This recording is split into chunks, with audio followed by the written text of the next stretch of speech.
Okay, so really quick, we're gonna do this. I'm waiting for my friend to get her second vaccine in the car, so I'm gonna do what I read in March review. First one, the Notorious RGB did the audiobook. It was really dull. The narration was not good. Perhaps this is the reason why I didn't think it was as good. The narration was just very dry. It wasn't engaging. Like, yeah, she's a cool lady. I love that she loved her husband. They had an amazing marriage. When we're very supportive of one another. And yeah, that was cool, but it is not a good read. Just watch the documentary. 3 stars. Okay. Number 2, what did I read? I read Blood Fever by Karen Moning, which was the follow-up to last month's, or to February's, is it Dark Fever?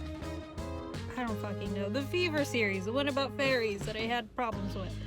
I gave this one a 3 stars, but somehow, even though it was less problematic, and I actually kind of warmed up to the characters a little bit more, it was very boring. So I'm probably not going to continue the series, just like, not it for me. And also, in trying to see other people's like reviews of this series, just kind of get an idea of like what people thought as far as the fae genre goes, because I'm like not big into fairy stories and things. Apparently the author just made up a bunch of shit about fairies, like, and it's not even like staying in the lane of regular Celtic folklore. So I'm not gonna stick to it. Not my deal. But yeah, 3 stars for that, but still it was more of like a 2.5 stars, but I'm nice. What else? Oh, the Office of Historical Corrections by Danielle Evans. That one is very good. It is a novella with short stories and then one like longer story at the end. And that one I believe I gave it 4 stars. Though they don't really have like a connection, all of the stories. Like individually, like you would get really like into each story and you would give a shit about these characters, and granted they're very short stories, so Danielle Evans, like if she came out with like a full-on book, I would read it, because if she's able to become that engaging in such a short amount of time with character building and storytelling, like yeah, that's great. That's exactly what I'm looking for in stories. Yeah, that one was really good. The last story, which is like the story of the Office of Historical Corrections, cool concept for like a fake government agency of just fact checkers on historical landmarks. That story, like within the last 2 pages of the book, kind of had me gasping, because I was like, oh, this got really dark. And not the way I was expecting. Like, I was expecting it, but I wasn't expecting it like that. So, yeah, 4 stars. Would recommend. Read The Bluest Eye by Toni Morrison. That one I started off with, like, an audiobook while I was working, like I do with most of the books that I choose. Because a lot of her writing is, like, in a very poetic, metaphoric kind of wording.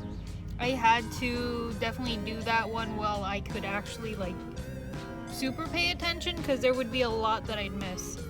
Also, that one's just really tragic, but it was a really good book.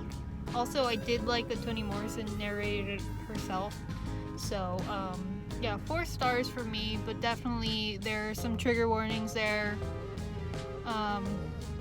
You could see those trigger warnings on my review on Instagram.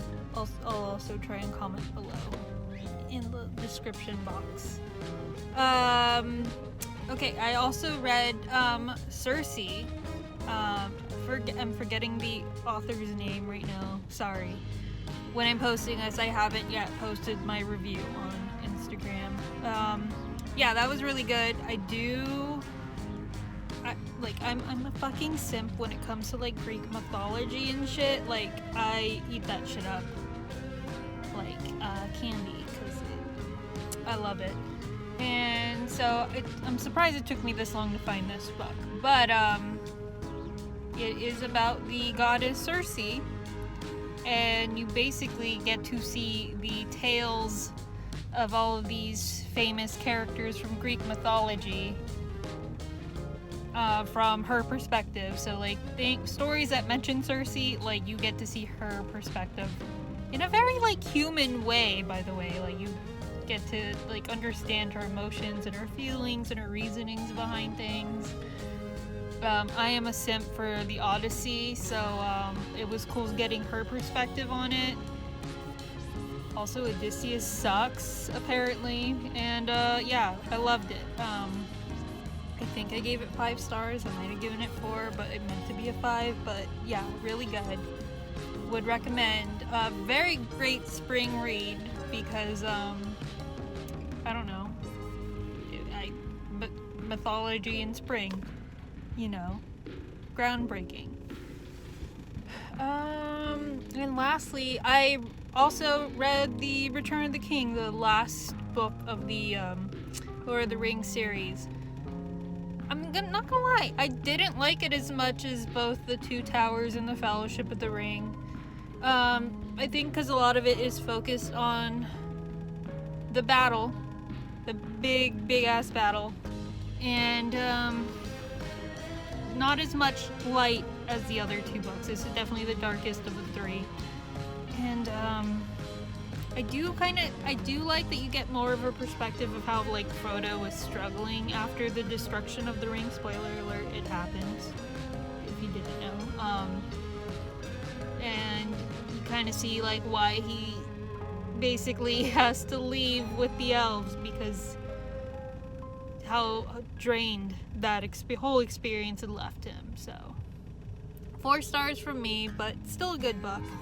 And yeah, that was what I read in March. I'm getting my vaccine tomorrow, so your bitch is gonna be fully vaccinated. And in my state at least, they're opening vaccines up to anyone 16 and over. So like, if you can, get an appointment, try and get vaccinated. So yeah, you can go back to normalcy, normal life. Hopefully, I'm hoping. Like, I'm just excited that once both me and Natalie are vaccinated, she's getting her vaccination right now, we could probably restart our podcast. Because it sucks having to do shit remotely.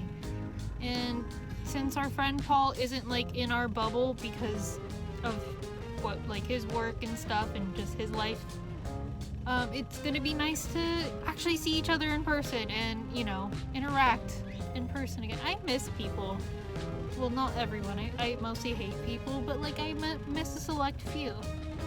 Anyways, have a good rest of your day. Happy spring, you know?